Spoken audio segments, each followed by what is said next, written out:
Welcome to the Banker Lamp. Please enjoy the video.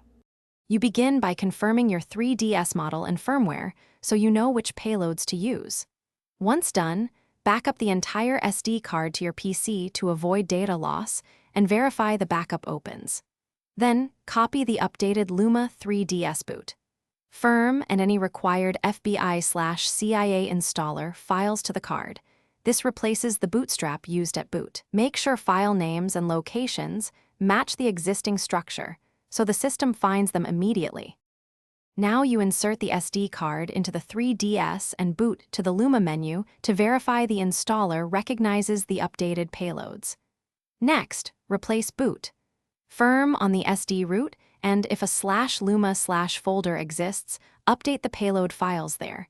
This ensures compatibility across boots. Then launch FBI or the Homebrew Updater from Home menu to flash updated system titles and essential patches. This step writes the newer components into NAND safely so the custom firmware stays functional. Finally, reboot the console normally and verify Luma shows the new version and that Homebrew apps launch correctly so you know the update succeeded. If an app fails, restore its files from your SD backup and retry. This fixes most file-related errors.